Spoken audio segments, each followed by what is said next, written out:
Timed it perfectly. Good evening, I everyone. know. Welcome to Tuesday Night Q&A.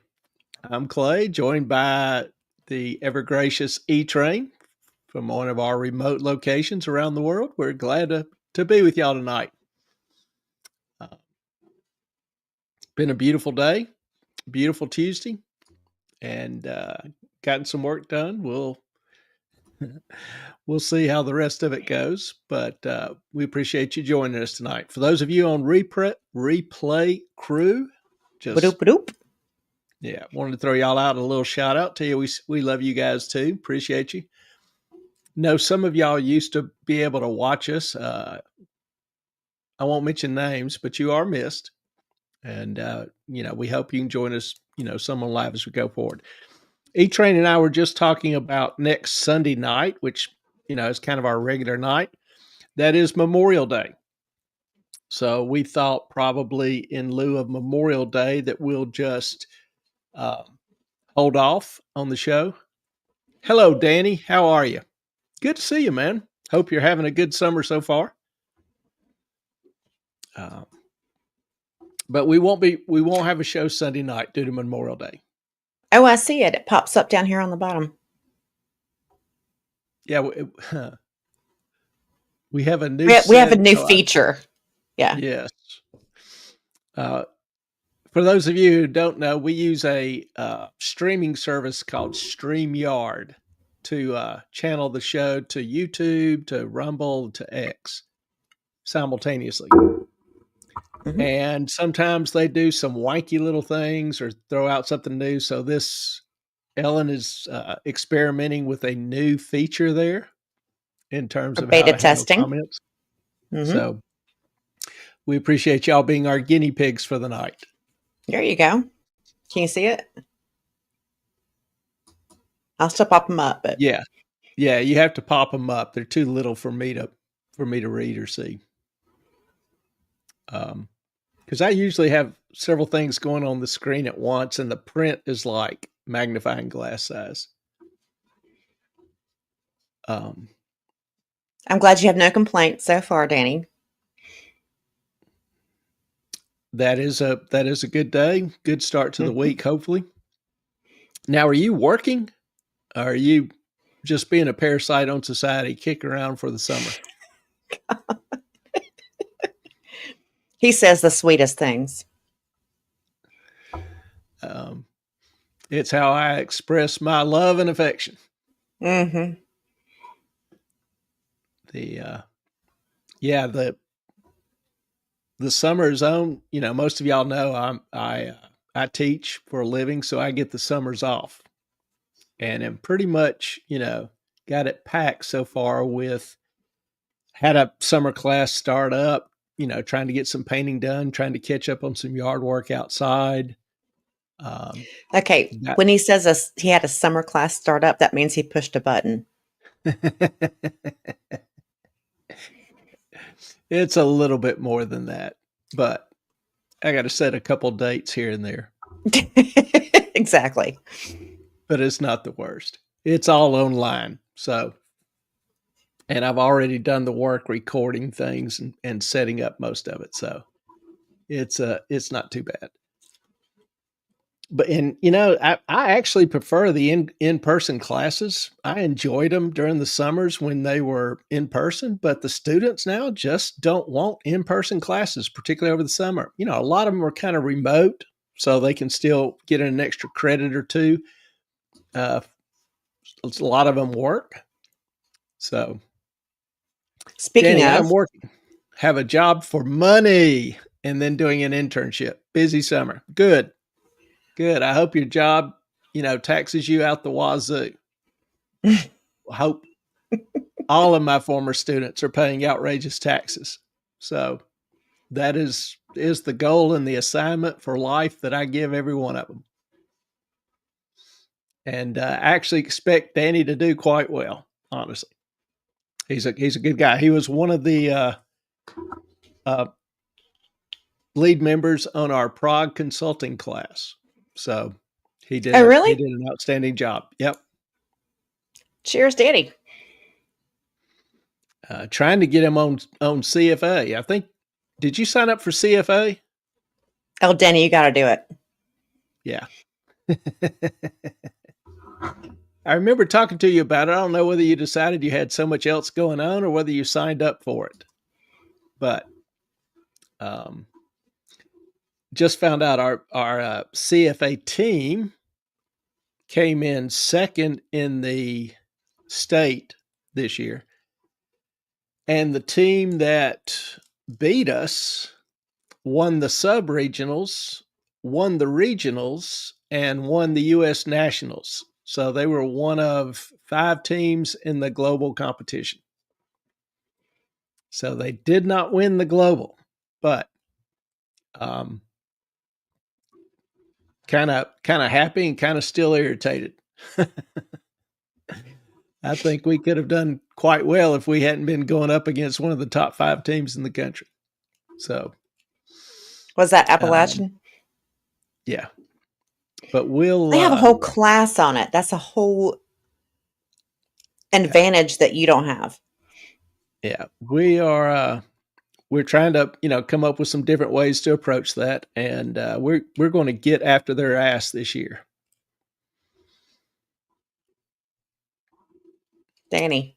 Let's see. Danny, living in New Jersey in food and bev. Hopefully Trump's bill for no tax on tips gets passed sooner than later. The Senate passed it today. So nice. It'll get the vote in the Senate was 100-0. Really? It was unanimous. Even the Democrats couldn't vote against it. So, which is kind of surprising because they're kind of a faithful opposition to Trump, most anything he wants. But 100-0. So it'll sail through. I think it's already passed the House, actually. So I think it's good for signature. It will pass. Excellent. Register today, wouldn't miss the challenge. I think you'll enjoy the hell out of it. I think it'll be a productive time for you. And then App State is screwed. I hope so, because they have been a pain in the butt.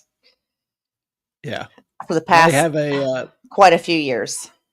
They have a machine on this this particular competition. Won't go into all the details, but let's just say their machine. They have done really well. And I think if we were in most any other state, we would have done quite well. App State, still been ahead of us. They got a decade's head start. But we came close this year. Came close. Should have won 2 years ago. Actually had 2 judges come up to me and apologize for us not winning. And App didn't win that year. Another school did. And it was a unique situation. Okay. I was just checking X, making sure it was still working. It works. So we're going to do some things different, and like I said, we're just going to get after that ass this year. And I like our chances. They're good, but what's the old saying? To be the man, you have to beat the man. And I like a challenge. And App State is a damn good challenge, actually, in this particular competition. I just found out this week that they were in the globals, and I need to contact their advisor and congratulate them. That is truly outstanding work. So proud of them. Tonight is Q&A. So this is really a night for y'all to ask questions, throw out comments, whatever you've got. Most topic that YouTube allows is acceptable to us. And we enjoy it. That's why we do this. Now, also Sunday night was supposed to kind of had a dual topic.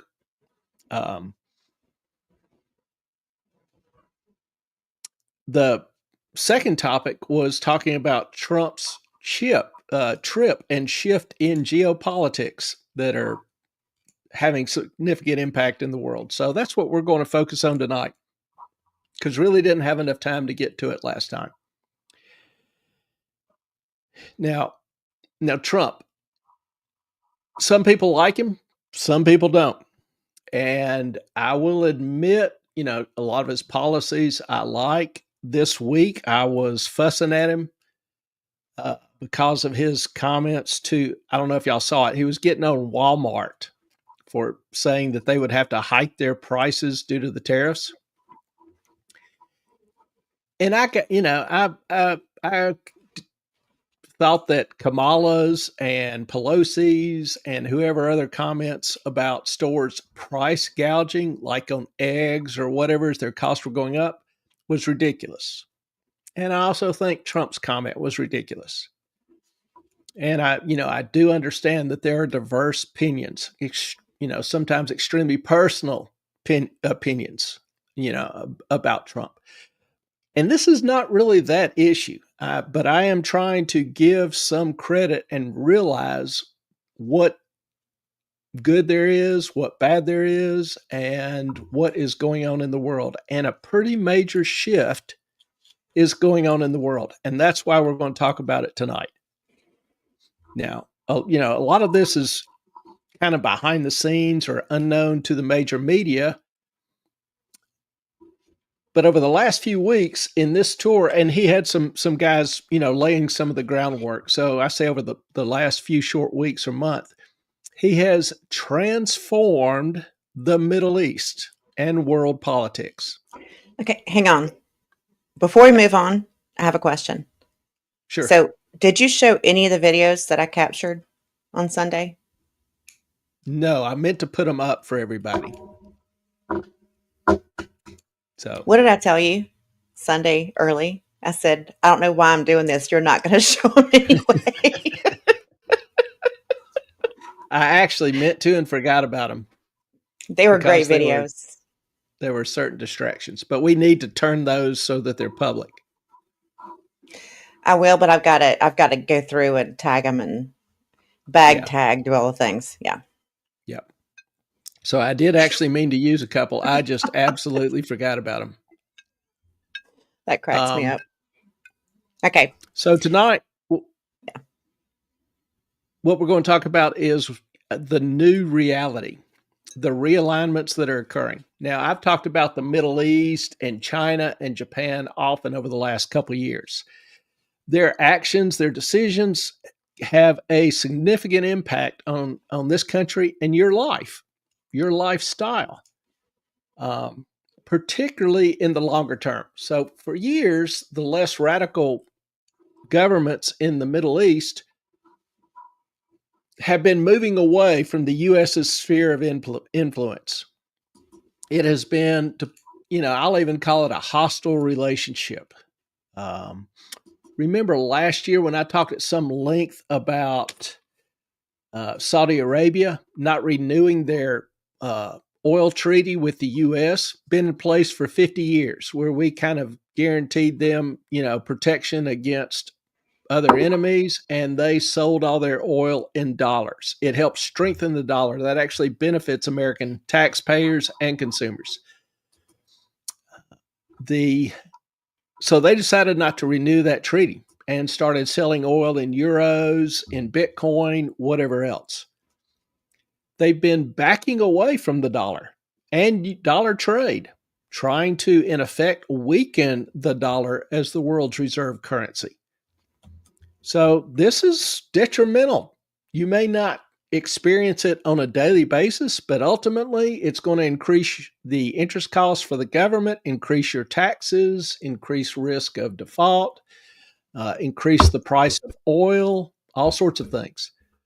So they also stopped buying U.S. Treasuries and started selling out of their current inventory of U.S. Treasuries. They're the third largest holder of U.S. Treasuries. At their peak, they owned 185 billion in U.S. Treasuries in February of 2020. It dropped 41% by the middle end of 2023. So that's a pretty good dump right there of U.S. Treasuries. Now, with the run up to the elections in 24, Saudi Arabia in particular started buying treasuries again. They increased their holdings. They now hover around 130 to 140 million, still significantly below what they held 3 years ago. But I expect that once again will rise. Over the past 10 days on this trip, Trump secured about 3.4 trillion in new commitments from the Mideastern kingdoms. But the really fascinating thing, if you looked and saw their reception of Trump, I mean, they wildly saluted him, cheered him, and showed him great signs of respect that are really uncommon to be shown to foreign leaders. His move in Pakistan left most diplomats stunned. That's just kind of an inkling of why this is significant. Diplomats. We'll talk about that. Now, when the media talks about Trump, they often only talk about his personality, which, granted, gives you a lot to talk about. He can be abrasive, he can be tactless, he can be narcissistic, he can be even rude. Well, this narrow focus on his personality causes them to miss the big picture, even if it's a diplomatic tsunami. So if you look at the words and the deeds, take the man out of the picture, but look at the deeds. One thing that stands out about it is clear he prefers cooperation rather than confrontation. He prefers wrangling, negotiating over war. He loves to make deals. And you can't do that. You cannot make a meaningful deal, a deal that will be kept and honored, unless all parties benefit. It has to be a win-win situation. And many of the deals that we have engaged in over the past 50 years in the Middle East have maybe benefited the U.S., but sometimes not so much the other side. So Trump's strategy is deal making over dogma. His goal is to change the trend rather than continue the tradition when it's harmful to both parties. That is his strength. Now, to that end, I mean, the accolades he received in the Middle East, usually, for example, in Saudi Arabia, usually when a foreign president or prime minister or whatever arrives, and I looked at several videos, the carpet is red and they're greeted by senior members of the kingdom, of the government of the kingdom, Saudi Arabia. Well, for Trump's arrival, the carpet, the stairs, the walkway were purple. Now, that subtle color change is huge in the Middle East because they see purple as a sign of royalty. Mm-hmm. And to them, royalty is, God-given. It's inherent. It's just a superior ranking. In addition, the, what do they call him? It's not king of Saudi Arabia. I can't think of the name, the proper title, but the head guy met him at the plane. He was at the bottom of the stairs waiting for Trump to descend. That is huge respect. Now, that was just the first sign. Then the parade, the beast was escorted down the main street to the palace by the Saudi royal guard on horseback. It was quite a procession. You had, 100 men on horseback, half of them carrying a Saudi flag, the other half carrying an American flag. So you had the beast, which is the Cadillac the president drives in. surrounded by 100 horses with Saudi and American flags going down their main street. You had crowds up and down cheering him. The deeds were even more impressive than the pomp and circumstance. From Saudi Arabia alone, he received over $600 billion in new investment commitments, with $142 billion in military procurement, military equipment. In Qatar, he received a $243 billion order, with $96 billion being a new Boeing plane order. That's the largest order Boeing has ever received. And I don't know if you've kept up with Boeing over the past 3, 4, 5 years. Yeah. You know, their planes have been falling out of the sky or having issues. So they've lost a ton of business. Well, obviously, they've made a lot of changes. I think they're now more engineers in charge than finance people. And that's a good thing. But Qatar gave Boeing the largest order in its history, when all signs pointed to them going with Airbus before. That's not insignificant, particularly for American manufacturing and airplane workers who, were at risk of losing jobs. The UAE, United Arab Emirates, placed a $14 billion aircraft order. And wow. probably, it's significant.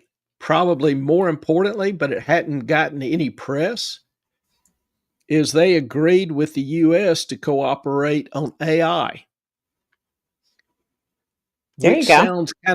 Which sounds kind of weird, but the UAE is one of the world's leading developers of AI. This cuts China out of the Middle East as well, a not altogether insignificant consequence, particularly since China was going to great lengths to try to develop relationships with these countries as the United States was distancing itself from them. So By the way, yes, ma'am. No, go ahead. Just pop it in there. Jane sent me a text and she said, hi, she can't be on because there's an election tonight. Did not know in that. Pennsylvania. Yes. So yeah, she said it's very disorganized this go around, but she wanted to just say hi to everybody, and she will be on replay crew. Yeah, Jane is one of the members of the family. She's a regular, and we dearly love her. Mm-hmm. She's a voting judge in Pennsylvania, and she's stated that publicly. I'm not telling tales out of school. She's repeated that several times. And so she has her hands full sometimes. Yeah.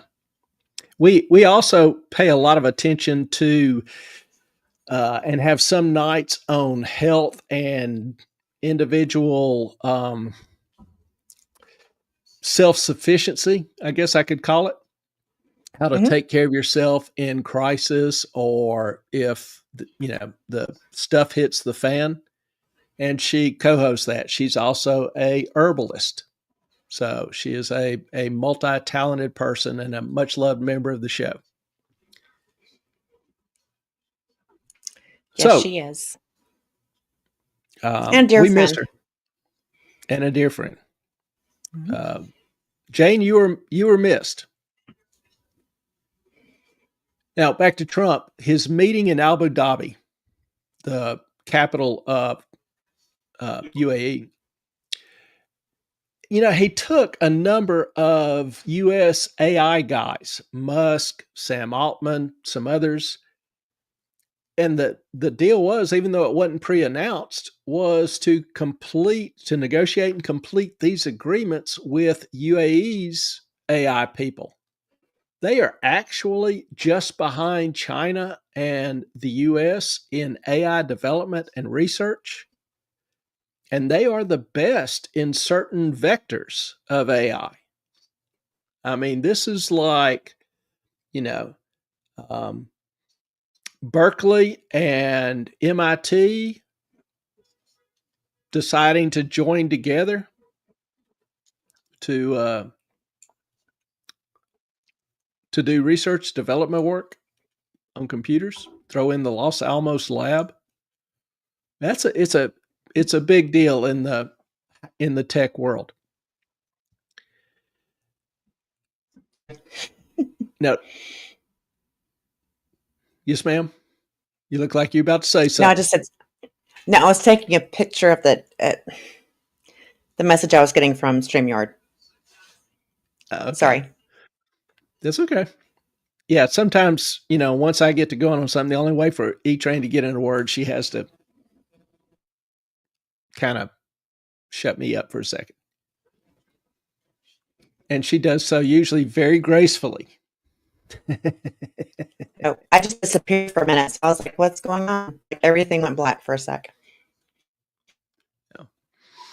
All right. So UAE, very, very strong AI development research. Trump wants them cooperating with the U.S., not China. He wants strong bonds in AI and in the economic war with China, and we are in an economic war with China. Trump is cutting them off at the knees.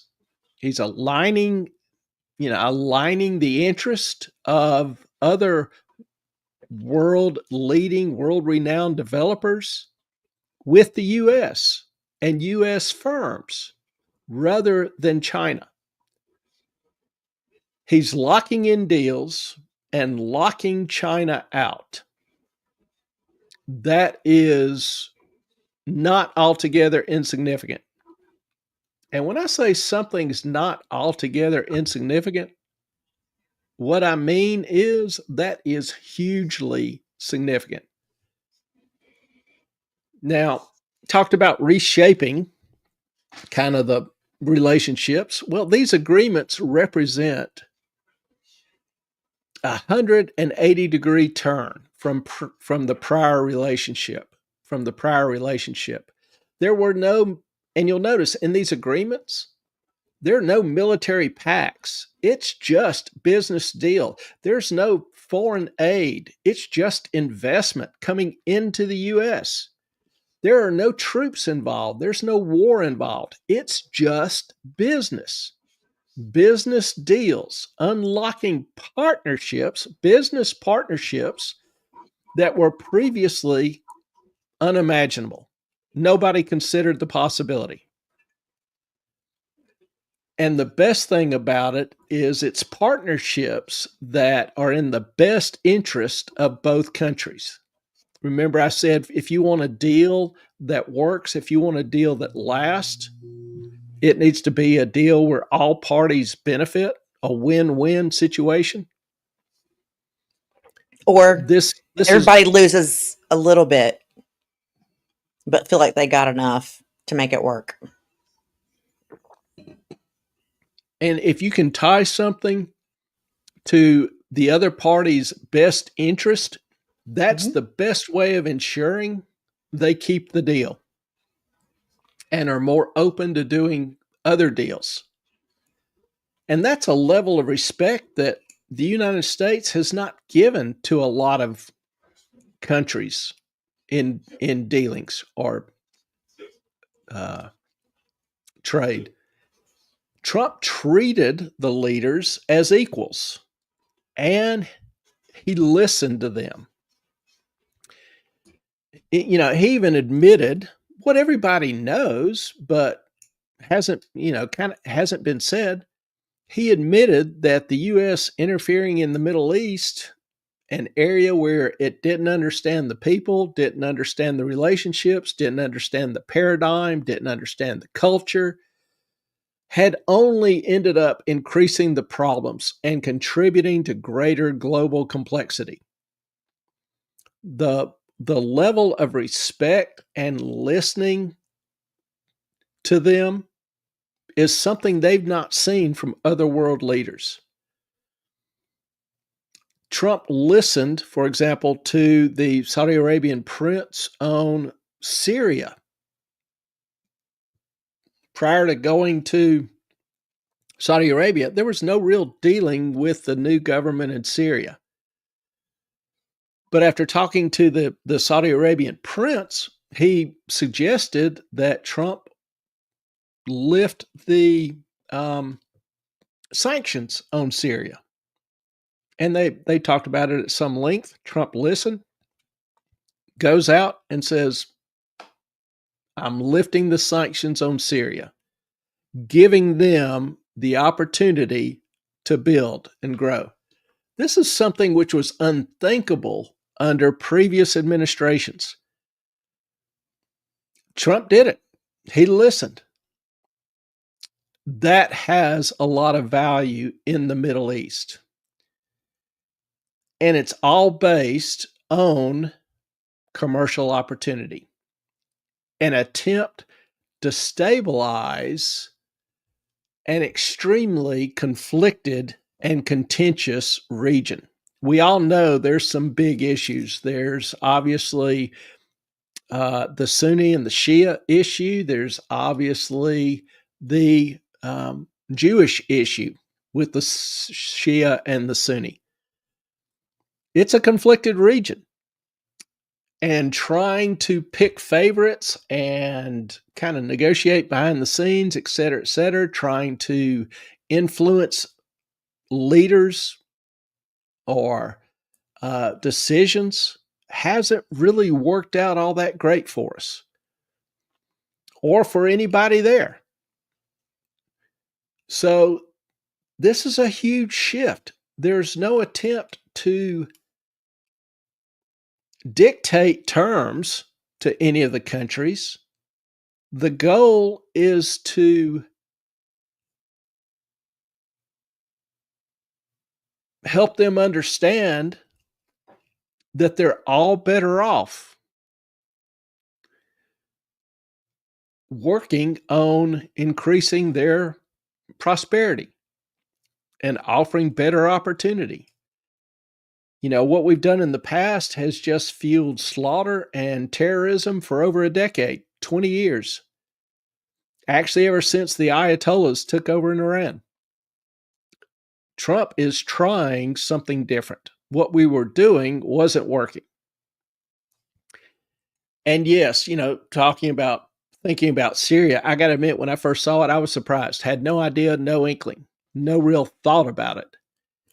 Because the new head of Syria was actually a former Al Qaeda leader.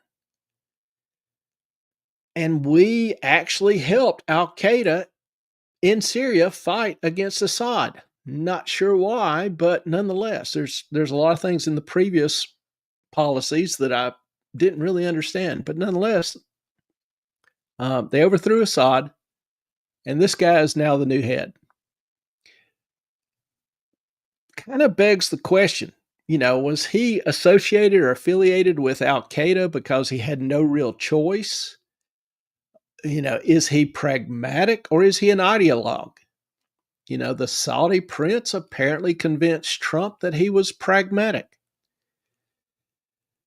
They certainly seem to think so, and they want to, you know, and he wants to work with the West. He needs the knowledge.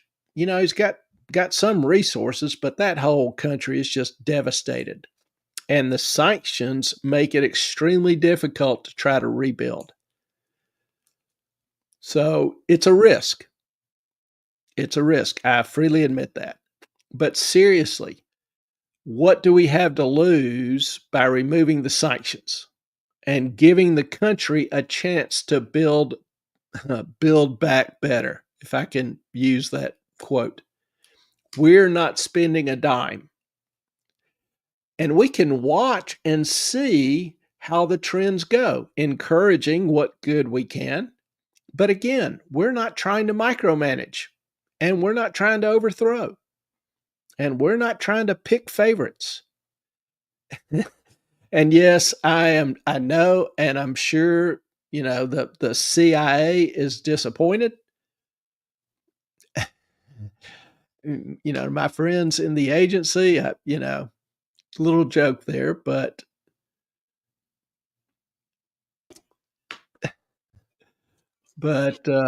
still love you guys. But this disrupts. He's back, trying to sneak in. We see you, E-Train. Well, we don't see you, E-Train. We hear you. Why not? You can't see me? Now we can. No, I was checking out some back end stuff because something's not quite right with the feeds. Oh, you just ran to the kitchen and got you something to eat. Well, I mean, I did grab me some of the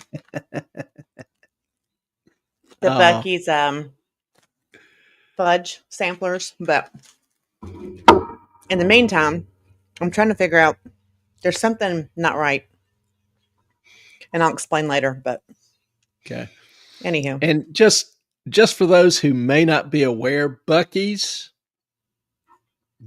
How would you describe Buc-ee's? Buc-ee's is like the Walmart supercenter of gas stations. But it's better than that. Oh, the quality is better. Way better. If you go to Buc-ee's, it literally would be a building the size of Walmart, and the parking lot will have, I don't know, 80 to 100 gas pumps. Mm-hmm. You go inside, and they've got a food court the size of most department stores, and they're all back there, fresh cooking the food, everything. You can see them cooking it and putting it in the shelf. Making fudge. Sandwiches, barbecue, fudge, everything. Their bathrooms are clean. And private. They maintain their bathrooms extremely well. And then they've got, Buc-ee's clothing and merchandise and all sorts of other brands, snacks and treats. Yeah. Mm-hmm. So it is, for somebody that has never seen one or been to one, they're mostly in the Southeast, I think. I don't think they're really national yet. They are. Mm-mm. But if you ever have a chance, if you see a sign, Buc-ee's, next exit, take that exit. Stop. Yeah. I'm trying all the fudges right now. It's a good way to blow an afternoon in a gas station. That's coffee. Oh my God, that's good. Okay. Sorry. Yeah. And their food is good. Their food is not like, most gas stations, you've got a hot dog that's been sitting out there for 6 hours. And it's a kind of a rubber hot dog with stale bread. No, it is good food. It's fresh, and they rotate it, keep it out, take the old out. It's well done. We're talking breakfast, lunch, and dinner. Yeah. And it's good. All right, Buc-ee's. Sorry. So basically what has happened is this past week or two is that the whole vibe of the Middle East has been disrupted. And it's a designed disruption. It's a big risk. Again, all this is my opinion, but I'm trying to be honest. It's a big risk. But in my opinion, no bigger than what we were already doing. That obviously hasn't been extremely successful. And what we were doing ultimately was resulting in damage to the U.S. and the Middle East. Now, something that intrigues me the most, one aspect that intrigues me the most about this whole tour was excluding career diplomats. Not Democrats, sorry. Excluding Freudian slip there. Well, the thing is, it's funny. Trump used to be a Democrat. Gabbard used to be a Democrat. Elon used to be a Democrat. Bessent used to be a Democrat. Yeah. A lot of his senior staff used to be Democrats. So he's not excluding them. They're there. Anyway, but it excluded career diplomats. And he was taking business leaders with him. I mean, his team, Elon, Besant, Litnick, Witkoff, are not a one of them is a career diplomat. They're business leaders that understand markets, currency, foreign exchange, and global commerce. They're there to do deals. And this, I think, gives them kind of a unique edge compared to other nations and the diplomats they send. Diplomats get all wound up in protocols and going through channels or back channels or playing all their little games. These guys are there with, straight up deals and offering, good terms. They negotiate, both sides are happy, they do a deal and they announce it publicly. Not a whole lot going on that's not revealed. And again, none of this encumbers the U.S. to commit troops or build new bases or, send money over. We're not buying friendship. We're building friendship. That is vastly, vastly different because diplomats in the past say, hey, we can give you $50 billion in foreign aid if you'll let us do this, or if you won't sign this deal with China, whatever. We've been buying people off, and that's why they're not loyal. Trump's trying to change some things. Again, I don't know if it'll work. There is risk, but I think it's intriguing. So he takes with him deal makers. He's a deal maker. He loves dealing. There was a specific goal in mind this whole trip. They're willing to take some risk. They're creating and working in a world that diplomats have no comprehension of, cannot comprehend. Economics. Economics is Trump's protocol. The old way of doing things has clearly passed. And that's the beauty. The potential ugly, the great beauty.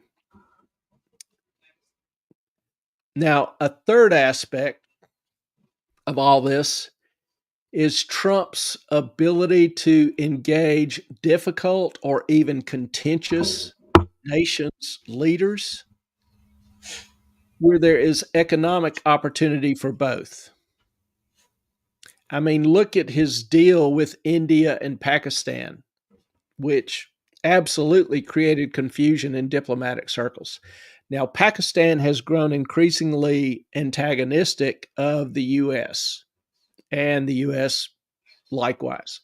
The relationship has become very strained, particularly since we, snatched bin Laden. It was becoming strained before that. But anyway, but he talked with both leaders. We have a emerging close relationship with India that irritates Pakistan.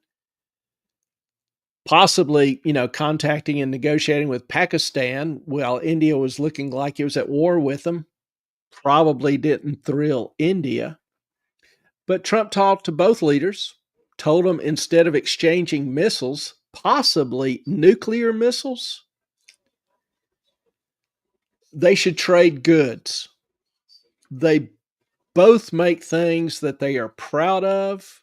And, he even tried to, structure like a zero tariff deal between the two. So far, the deal is held and they are talking. They aren't shooting. Talking to me and trying to work out the differences peaceably is far preferable, particularly when you've got two proud nuclear powers, starting to shoot at each other. It doesn't take but one emotion, one flip of a switch to launch a particular missile. That is true. And you I can't don't take that think, back. no. And China was lining up behind Pakistan, trying to encourage them to use some of their equipment to see how well it worked. And all of that just got blown out of the water. I don't think there's any other world leader that could have done that or would have even tried to do that. That's Trump will take risk and they won't always work out. And some people will maybe laugh at him when something doesn't work out the way he hoped or thought. Okay. He's still taking risk. He's still doing things that other people haven't done. I think the True. Middle East leaders took notice.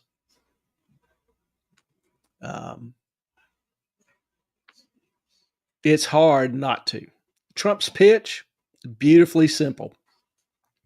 Nations antagonistic toward each other can still be partners when there's mutual benefit on the table. It's a whole lot harder to go to war against someone you have significant trade and good business relations with. Now, Trump's not trying to negotiate peace treaties. He's not trying to say, y'all get in the room and hug. He is saying, y'all get in the room and make money. Each of you. Benefit yourselves, benefit your families, benefit your country. Instead of destroying your country and the other country. It's not a bad argument. Nope. Now, again, I freely admit these agreements have risk. I'm sitting there to think, what's the downside to all this? Well, this trying to refocus attention on trade rather than killing each other substitutes short-term trade for efforts to secure a long peace. I mean, diplomats, I'm sure, are mad. There's no peace treaty. Mm-mm. But how successful have we ever been at negotiating long-term peace accords between warring nations that don't address economic issues between those nations? Not too good. Not too good. Trump could, another risk is that Trump could be empowering, let me just say, problematic regimes. Okay, But how? hell, look at our record. We're the one that put the Ayatollahs in charge of Iran. True. And the whole Middle East hasn't been the same since. We lost tens of thousands of troops to jihadis in Iran, tried to democratize it and Afghanistan. And now what do we have? Well, the Taliban's back in control in Afghanistan. And nothing changed. And nothing's really better in Iraq. Both governments are antagonistic towards us. The current government in Iraq is closer to Iran. Yep. We gave ISIS birth when we supported the Arab Spring and killed Gaddafi. Gaddafi kept Libya stable, and I don't know if y'all remember, Libya, what was the specific act? Libya supported a terrorist who bombed. I forget the specific act, but Reagan ordered Gaddafi taken out. Mm-hmm. And so we bombed the hell out of his palaces. His wife and child were killed. He survived. Ever since then, he kept a tight rein on the terrorist activities in his country. He kept Libya out of everybody else's business. And, he even started, doing some deals 10, 15 years later. Mm-hmm. I'm not going to say he was an ally of the U.S. or loved the U.S. I don't know. I don't care. He wasn't killing Americans anymore. At He least had wasn't killing anybody. some modicum of respect for retaliation. Yeah. And which we used to be really good at. It didn't take a long, prolonged war. Reagan sent an extremely effective message. Mm-hmm. And, but Gaddafi was keeping law, order, and peace and protecting some of the minority groups. There wasn't, Anyway, so taking him out led to chaos in Libya and the birth of ISIS.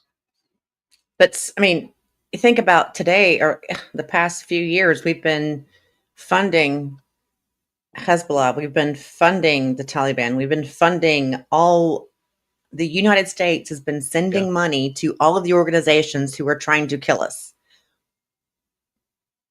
How is that helpful? Diplomats.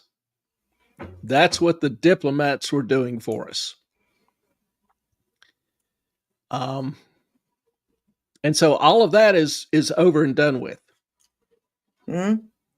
Hope so. All of that is over and done with. That is one of the huge differences. And one thing that kind of intrigues me so much about this new way. Right. But again, I can't guarantee it's going to be better. It can't get any worse. I feel kind of halfway confident that it won't be any worse. Well, it could always get worse. I take that back. I don't know. We've come close to World War III a few times. True. And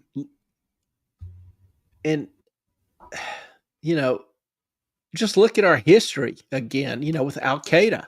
We let Al-Qaeda grow terribly strong in Afghanistan for a decade or 15 years. Well, for a decade, while they were bombing the World Trade Center. Remember the car bomb in the parking deck?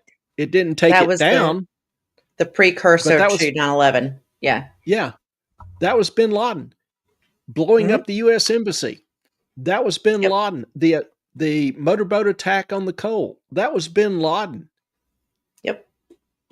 We knew, our diplomats and intelligence agencies and the executive branch knew about bin Laden. We did nothing. Yep. I think Bill Clinton sent one missile and killed a camel. And that was it. And that's where, using the diplomatic channels and everything, bin Laden saw that, and that's where he felt like the U.S. was weak and had opportunity to bring us down.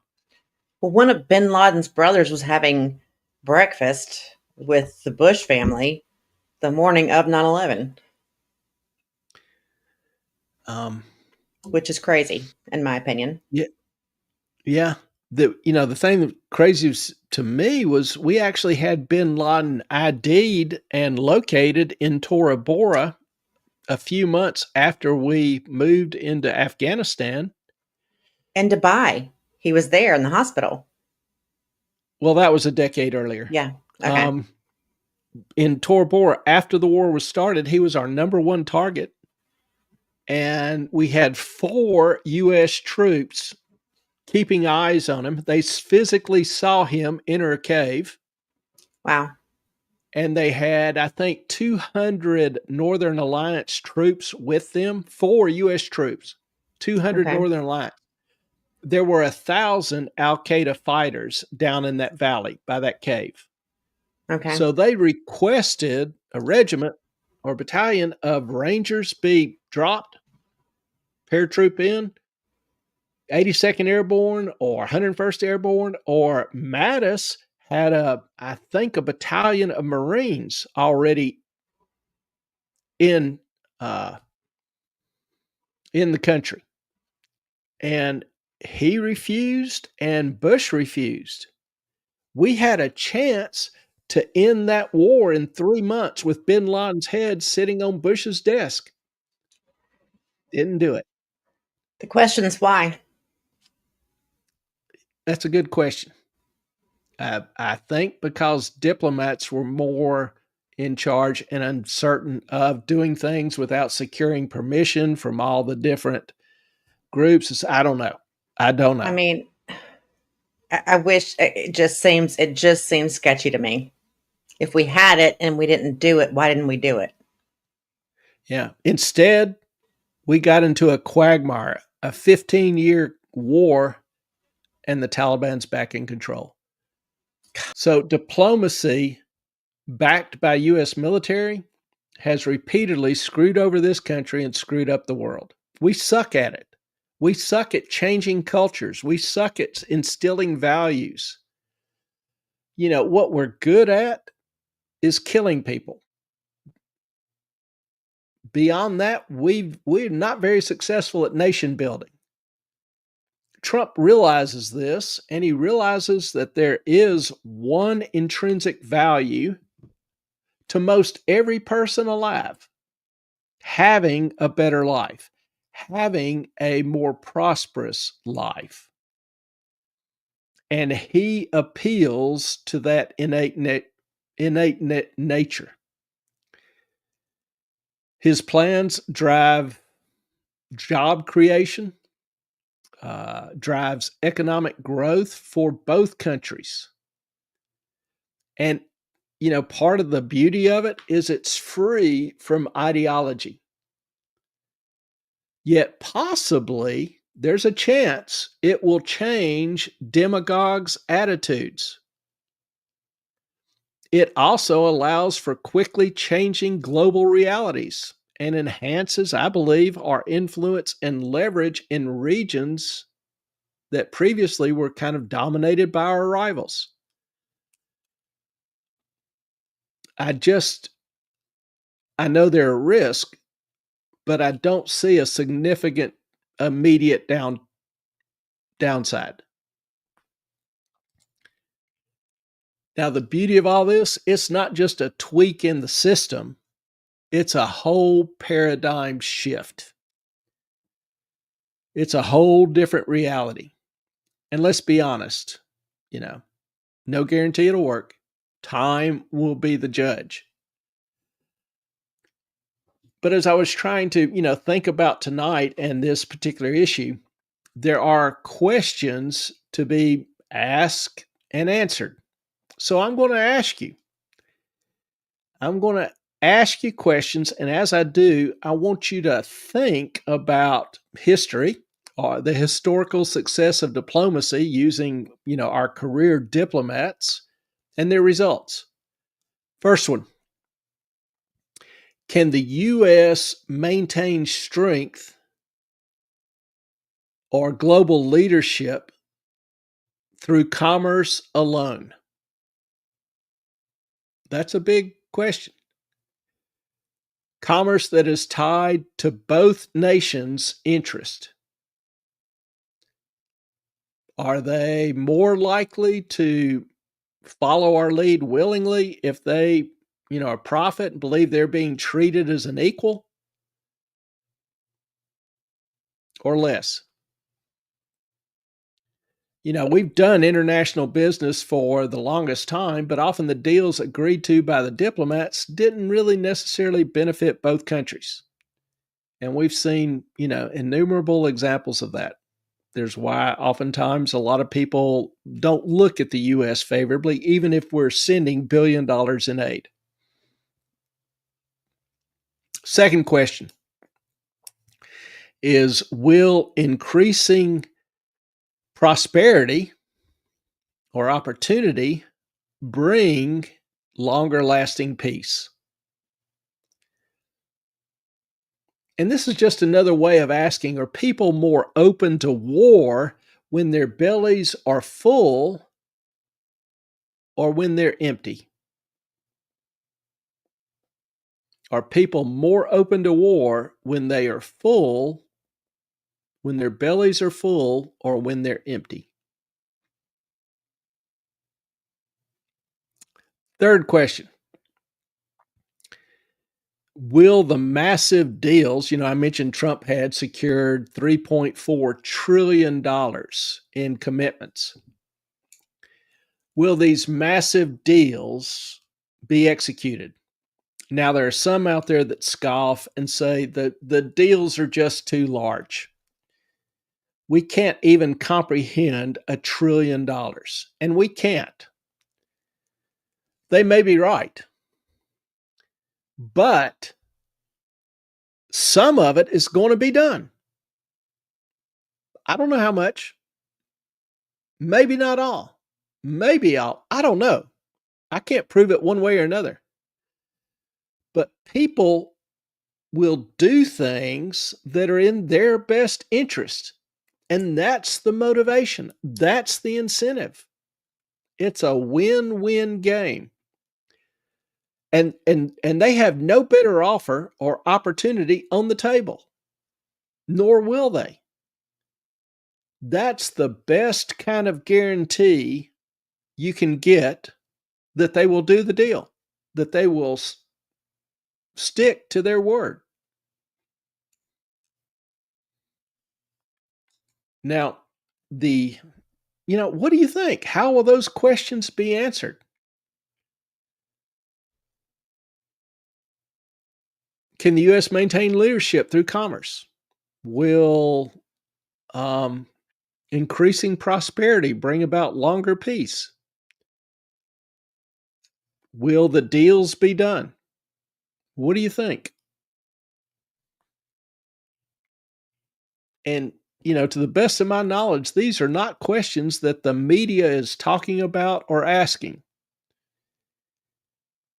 But to me, they're ones that everybody should be thinking about. Is this something really good? Is it really bad? Is this a course we want to follow? Should we stick to the old course? You have to answer and understand those questions before you can make any of those kind of decisions. And nobody's talking about it. The answers to those questions will reshape American foreign policy for decades. Decades. Future diplomats will no longer be, poli-sci, psychology, law school graduates, whatever. They'll be business people, executives, people who have built great businesses who offer the opportunity for a better life. If you're struggling, if you felt like you've been disrespected or poorly treated,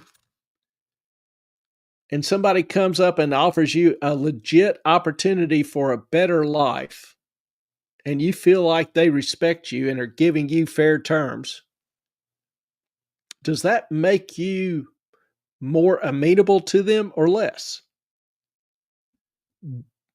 That's the new reality. Now, certainly, there will be some that reject it. There will be some that abuse it. Welcome to the human race. But it's the new reality. And, with every carrot, there should be a stick, I guess. Trump is certainly interested in rebuilding the U.S. military. A lot of the munitions have been depleted. The equipment's old, worn out. The Navy has shrunk to where it can no longer handle a two-ocean war. We don't even have the capacity to build enough ships to replace the ones we've got to pull out of service. But Trump is obviously interested in rebuilding the military, keeping it the strongest in the world. But he's not using it to make people cower or to accept terms they don't want.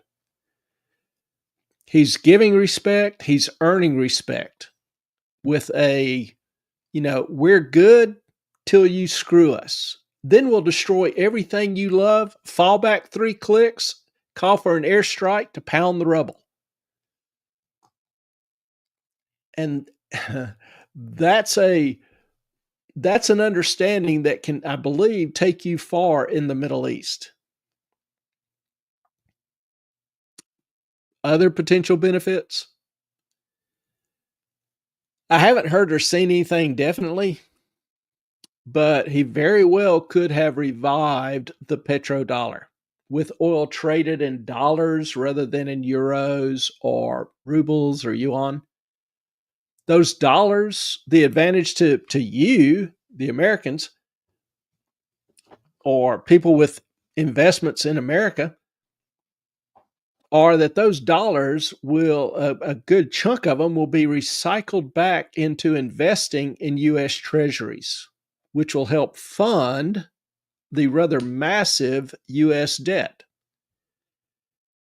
Now, Trump signing agreements like the AI Acceleration Partnership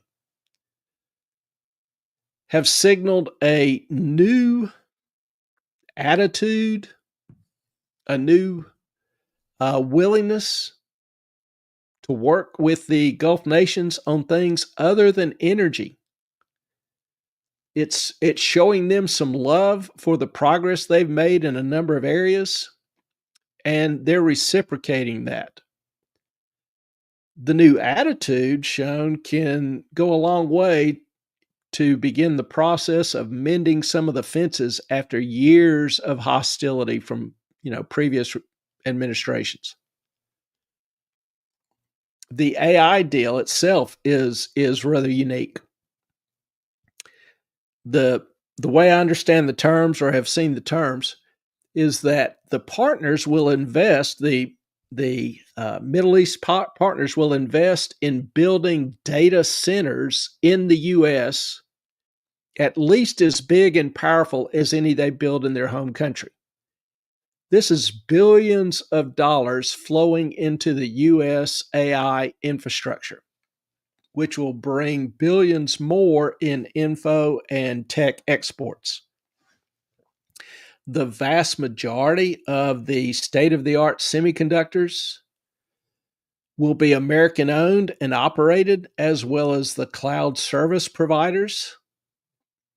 These ensure that the new AI clusters remain part of the U.S. system, the U.S. tech ecosystem, and is more closely aligned with U.S. interest rather than that of other nations. It gives them access to better U.S. technology and capabilities than they had previously. It also gives them a good basis to standardize, I guess, their systems to make them more, because before they were kind of torn between, whose standards do you use or whatever. But this more closely aligns two of the top countries in AI research, development, and innovation, which is not a bad thing for the U.S. They'll have access to U.S. advanced semiconductors, which will remain under fairly robust U.S. security protocols, protecting the tech from illegal diversions or illegal access. The AI czar, Trump's AI czar, David Sachs, described it as a win-win deal for the U.S. and our global partners. The U.S. accelerates the build-out of its AI computing infrastructure, and the partners get to participate in the bounties of AI by building on the leading AI tech stack. By creating the largest ecosystem, we help cement American technology as the global standard before our competitors can catch up. That's a hell of a sales pitch, and it worked. So those are some of the fruits coming out of the past week that you really don't read or hear anybody talking about in the media or in public discourse.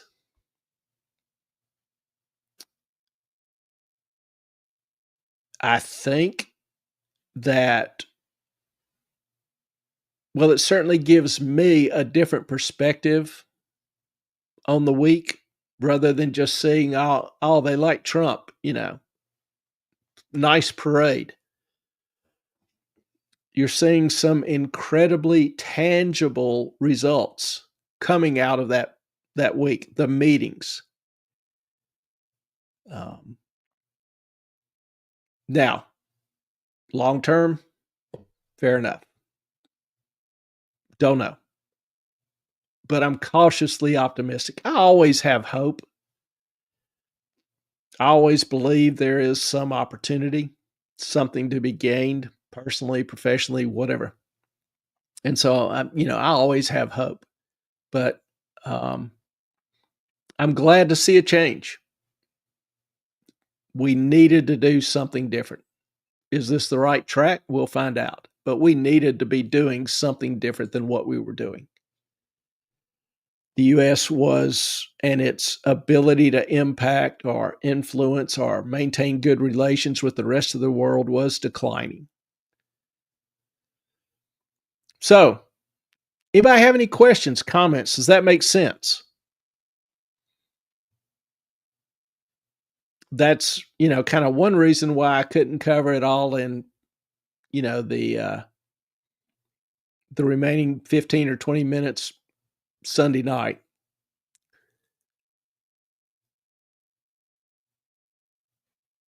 Also, got a notice from E-Train. She is trying to get back on. Again, having technical issues.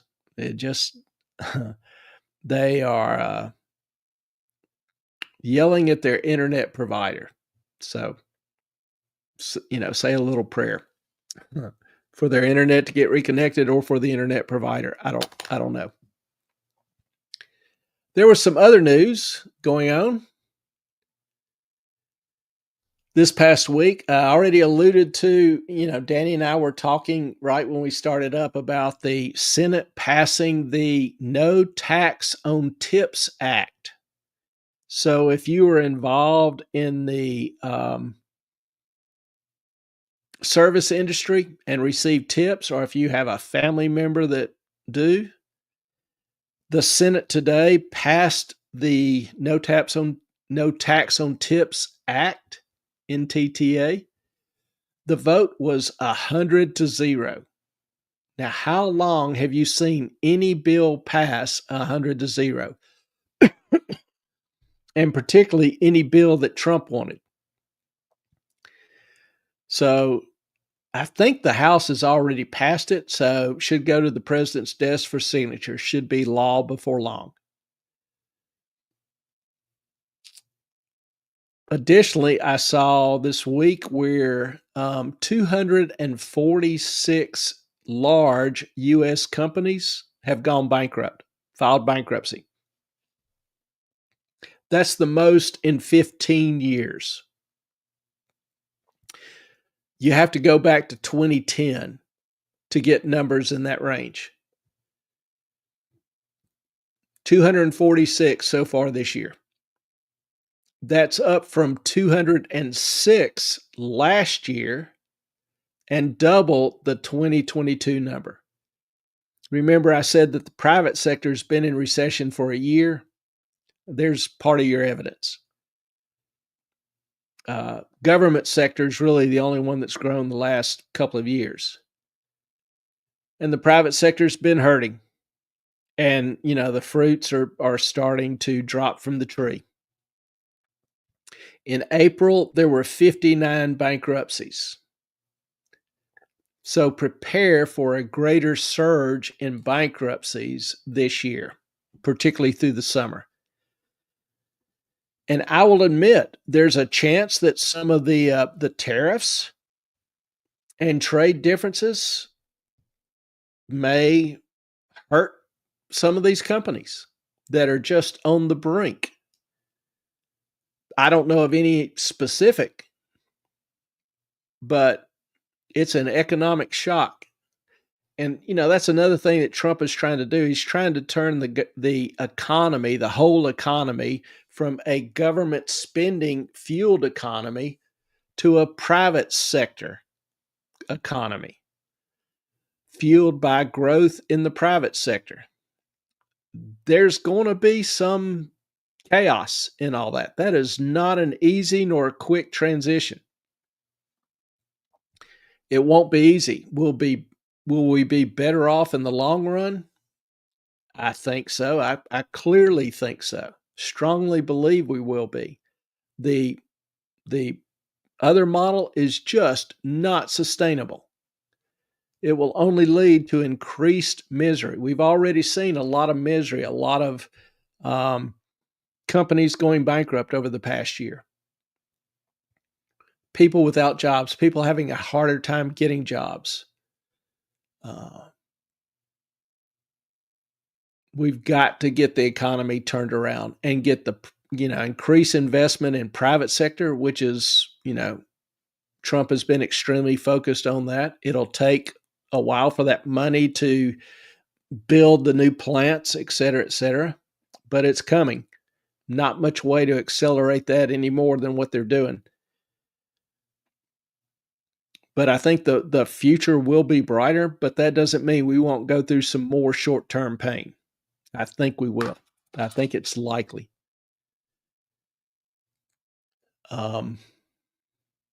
Japan. Nobody's focused on Japan much the past 6 months. There was that yen carry trade crash in August. Got a lot of attention there for a few weeks. The talk of the town, so to speak. And most people have kind of let Japan slip into the background and not paid a whole lot of attention to it. Well, it's probably time to start paying attention to it again. The past few days, their 30 and 40-year bonds have absolutely cratered, spiking the yields to all-time highs. Bottom line, their sovereign debt mess is coming home to roost. Japan has more debt. Our debt, government debt, federal debt to GDP is about 126.7%. I forget exactly, but somewhere in that ballpark. Japan's is like 250, 260.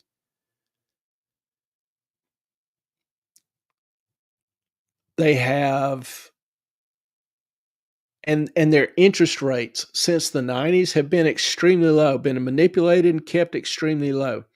And their economy has been stagnant.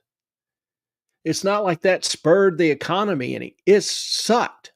Absolutely sucked. And their whole population is aging.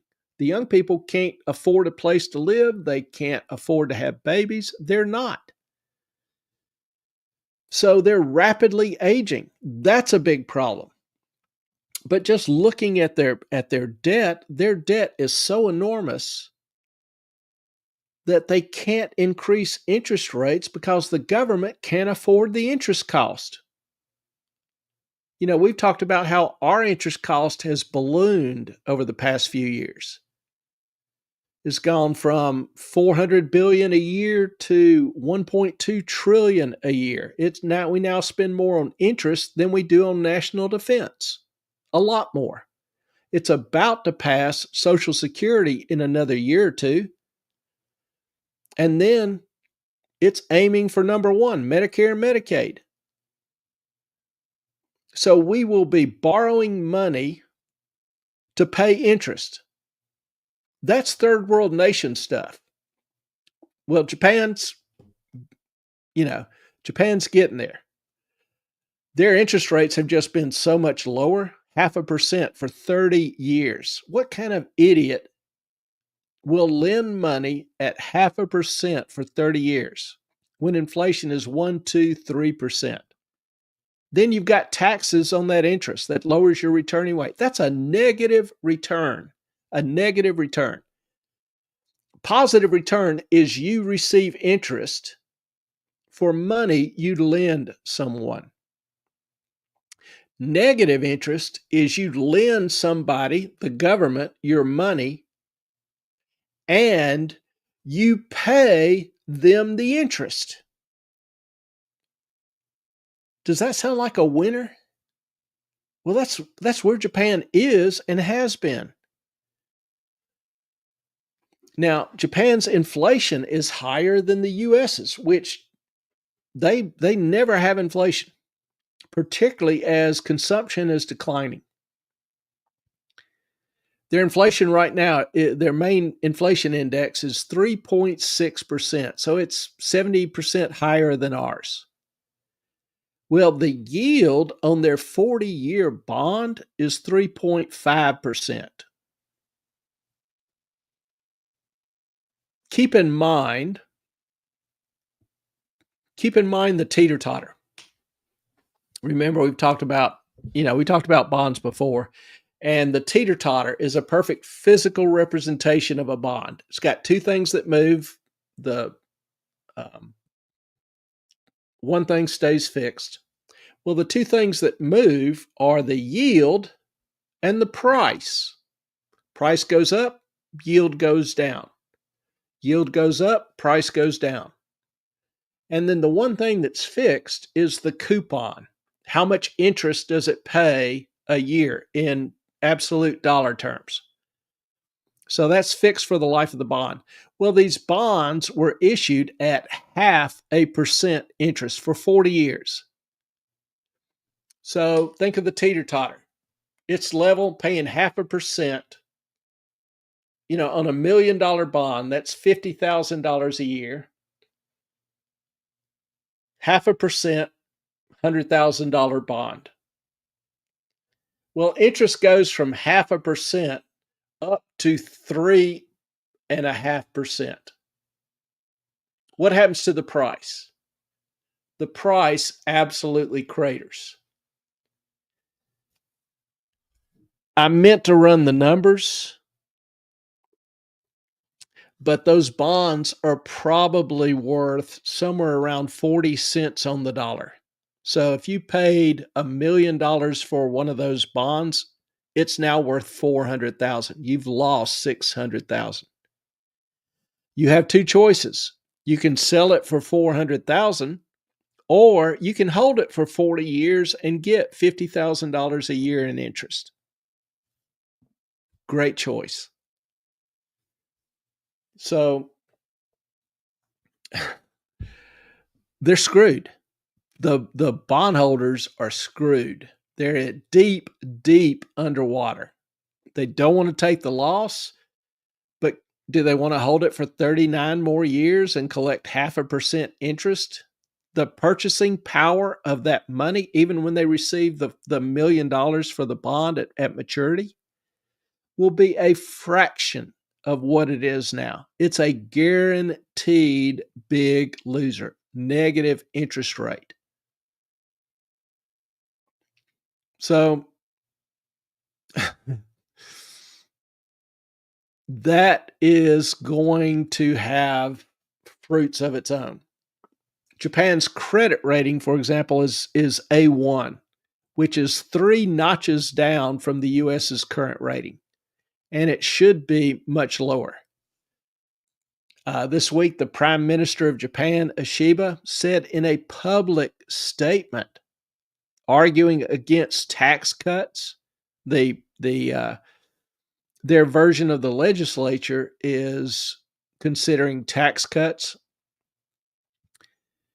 Well, he said in a public statement that Japan's financial situation is worse than Greece's. Plural. Is that Greece's? Okay. Anyway, their financial situation is worse than Greece. How do you know, or how do you tell people you have screwed up the financing of your nation without saying you have screwed up the financing of your nation? You just say, we're worse off than Greece. We're worse than Greece. There is not a more inept financial management in the world than Greece. So, from your perspective, what does this mean to you? Well, the higher yields in yen, the higher interest rate paid on yen-denominated bonds, mean fewer buyers of U.S. Treasuries. That means less demand for U.S. bonds. That means price is going down. That teeter-totter again. That means as the price drops for U.S. Treasuries, the interest rates go up. We're going to be paying higher interest cost because Japan's not going to be buying U.S. Treasuries. In addition, with inflation rising in Japan, it's rising. They need a rate hike. But if they do, one, that will really hurt the government spending, doesn't have the money to pay the additional interest cost. Also, it will probably trigger the yen carry trade again. The leverage, that trade is back in place. There's a lot of leverage, and a much needed rate hike for inflation would, one, severely hurt the government. Two, it would crush the current yen carry trade structure. And they know it. It's why the Bank of Japan keeps hoping inflation will drop, but it doesn't. It's not. And this is kind of a preview of the mess the U.S. is headed toward with high government debt if we don't get it fixed shortly. The Bank of Japan can't hike. It can't hike rates. It can't increase rates. It can't cut rates to try to stimulate the economy. And so it just holds, which may be the worst solution of all. You know, Japan has maintained ultra low interest rates for 20 years. The cows are coming home. The extreme pattern of government spending and borrowing is coming home to roost, and it's an ugly, ugly bird. Ugliest chicken you've ever seen. So that's something to keep your eyes on and to, be prepared. If you have some exposure to interest rates, if you're long U.S. debt or any kind of bond or fixed interest payment, that's something you want to track because that could impact you. I know a lot of retirees put their money in bonds, and sometimes they may extend a little longer because the rates are higher. Well, in terms of the value of those, you could be looking at some significant losses. So, anybody have any questions? Is this making sense? Don't hesitate to let me know. Something else you haven't been reading or hearing about in the headlines is a U.S. recession.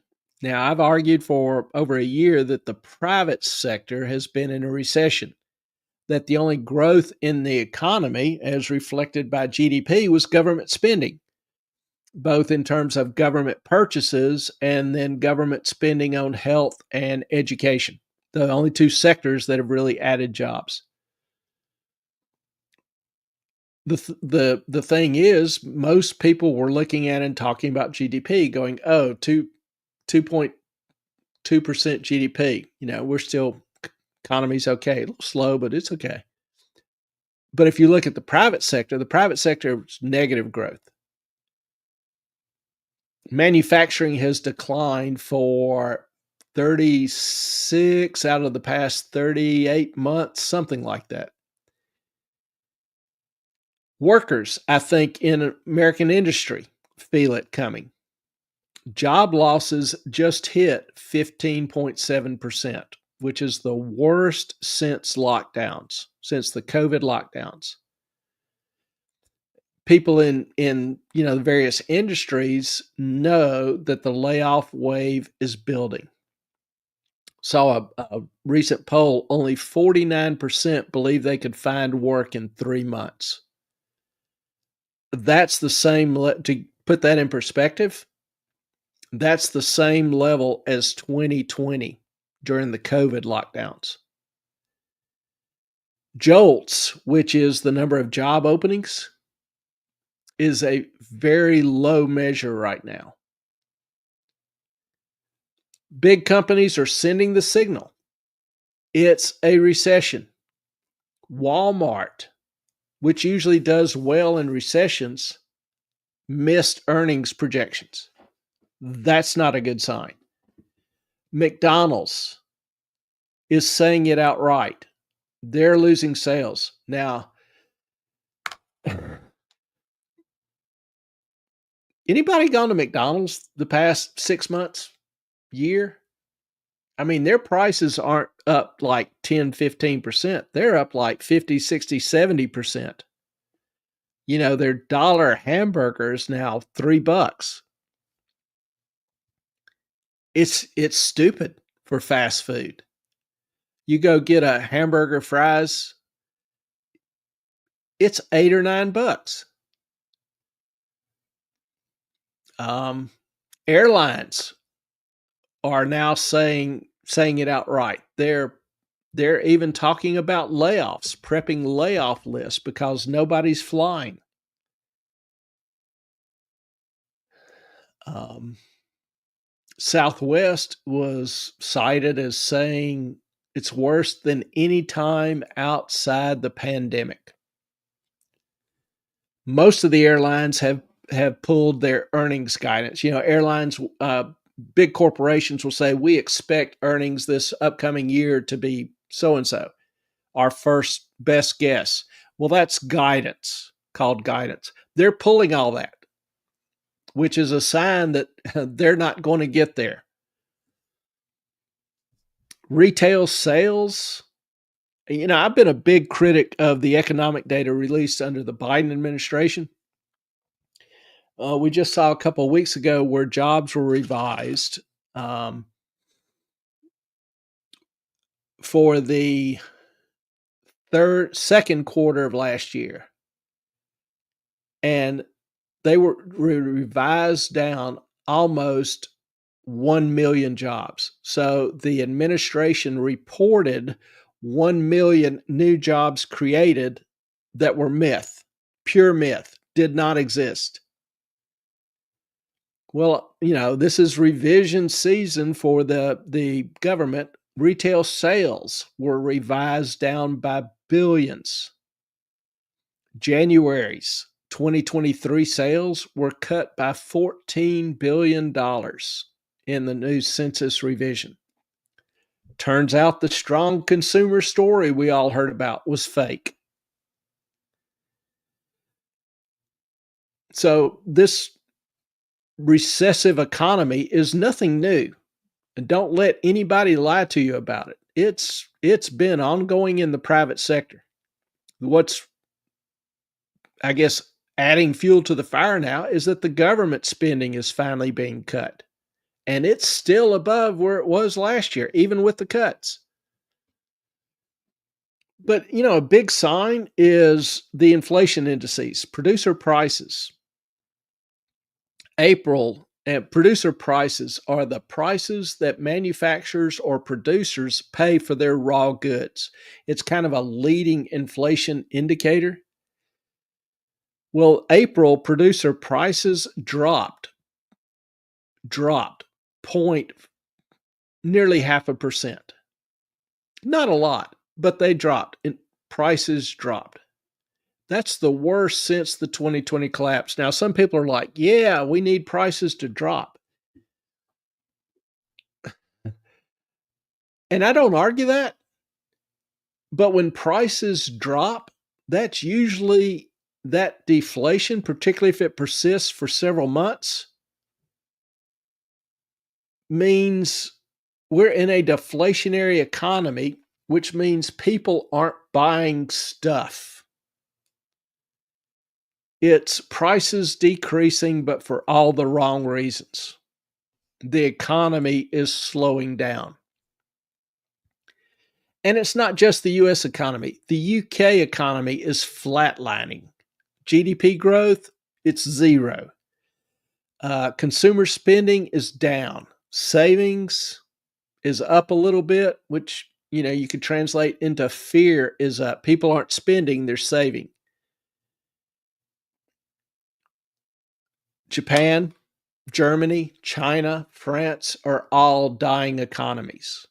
Canada is slowing down. Real retail spending in the US is negative. Now, we've seen administration talk about growth in retail sales, and you get a nice, pretty chart going upward. It's not because people are buying more stuff. It's just because they're paying more for the stuff that they buy. They're actually buying less stuff. That's not a strong economy. That's not a good economy. That's a private sector that sucks.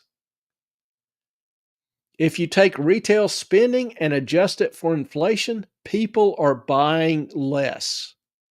We're not growing slower. The economy is shrinking. I'll say it again. We are not growing slower. The economy is shrinking. So prepare yourself. The recession will continue, and it likely will get worse. Anybody have any questions? Did that help cheer you up, give you a good Tuesday night? Unfortunately, I think it's more important to be honest with you about what I see going on rather than just, blow hot air up your skirt or kilt or whatever you're wearing. There are some issues out there, and the markets have not reflected it.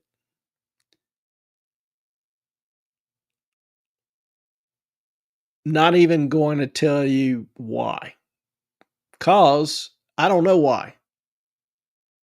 There's just a lot of risk going on, and the markets just have been oblivious to it. So we'll see what happens, how long that continues. Sooner or later, reality hits, and it may be ugly when it does. Anybody have any questions, comments? I've been doing all the talking here. I miss E-Train. She gives me a chance to catch my breath every once in a while when she's here. But we got to find a solution for her. Anybody have any other questions, comments, thoughts? This is Tuesday night Q&A, so would love to hear from you. Now, if you are on Rumble and you ask a question, usually E-Train relays those. For some reason, the questions from Rumble don't feed through to us. From YouTube and X, they do. So if you're on Rumble, if you've got a question, if you could jump over to X or YouTube to our channel and ask your question there, be glad to try to answer it. Or you can email me, moffatonmoney@gmail.com. I'll be glad to try to answer your questions. Also, if you have questions or topics you'd like for us to cover in the future, send them to me. DM me on X, Moffat on Money. We do appreciate your input, your feedback, suggestions, whatever. We do this because we enjoy it, but we enjoy it because I believe it helps people. We get some encouragements from some of the followers, and that is obviously always appreciated as well. That is all I have tonight. It doesn't look like E-Train is going to be able to get back on. So I will pause here. Remember, we will not be on Sunday night, Memorial Day. We figured everybody would be busy with family, friends, or whatever. And so our next broadcast will be a week from today, next Tuesday. Would love to see you back. And, bring your questions, comments. If something hits you, later, don't hesitate to ask. But I thank you all for being with us tonight. For those members of the family, our regulars, we love you guys. For the replay crew, we love you guys as well. For those people that this is your first time or one of your first times, we love you guys too. Feel free to hit the like button or subscribe. It does help us. and would greatly appreciate if you'd take just a second and do that.